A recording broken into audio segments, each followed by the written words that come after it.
The traditions, values, and social standards are gifts from our ancestors to protect us from ourselves and our futures.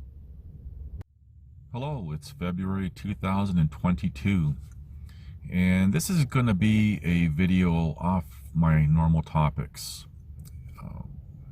I would probably classify it more as woo-woo.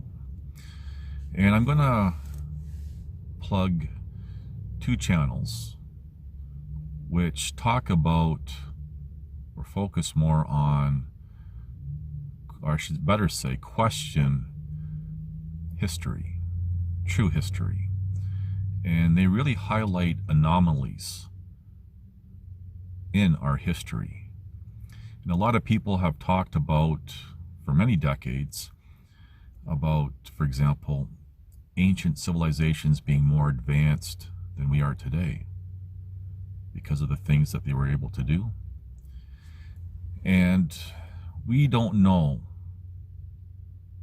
what history truly is, because history has been rewritten over and over and over. And even our modern history, even today, in the past, say, even 10 years, we see social justice movements wanting to erase history because they find it offensive, these social justice snowflakes. And we see even religions being commandeered as a descriptive and rewritten, those histories being rewritten, and different groups claiming to be different people, and all this other stuff happening. What is our true history? We really don't know. But what we do know is things don't make sense. So this video is more of an introduction, I guess you could say a plug, to these two particular channels. Feel free to go visit them. I'll leave a link to a video of each channel in the description box, and it's up to you if you want to go down those rabbit holes or not. And again, they don't say what it is, but they question, and they really highlight, again, the anomalies that don't fit in with what we're told history is. And say prior to the 1900s, we don't know. We don't even know, say, up until the 1960s, what is history, because things that were taught even up to, say, 1958 were erased and replaced with something else. So what is our true history? And some people might say, well, who cares about history? Well, history is important. And anyone who says, oh, they've figured out what the true history is, they haven't. There's not enough information to make a properly informed conclusion.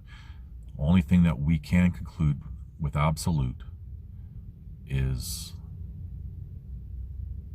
there's something different about the history that we're told. It doesn't make sense. And if you want to even look at it from the spiritual perspective, and why it's important, because the reality is we don't even know when we are. Even secular scholars say that we're missing anywhere from 200 to 1,000 years of history, and that's what we know of. And what is told as history doesn't even make sense. History is important because we learn from history, and not necessarily the interpretations of, say, different events throughout history and saying, well, that was wrong, we're learning from that, because we can't, as a descriptive, judge how or why people did what they did. And that carries on to, say, some traditions of today that some peoples do have, and we don't, as outsiders, understand why. And we might even, some people might even say, well, that's extreme, that's excessive. But if you actually look into it a little bit, what they were, for example, trying to prevent from happening again, and they carried it on, and even they don't even know why they're doing what they're doing. They just know that's the way it should be. So, and that ties into with the cycles of civilization, and ties in with the patterns within the cycles of civilization. And I've talked about this in videos, posts, and comments. So again, take this seriously or don't, but it's definitely worth looking into. That's all I'm going to say. Thank you for watching. Please like, subscribe, comment, and share.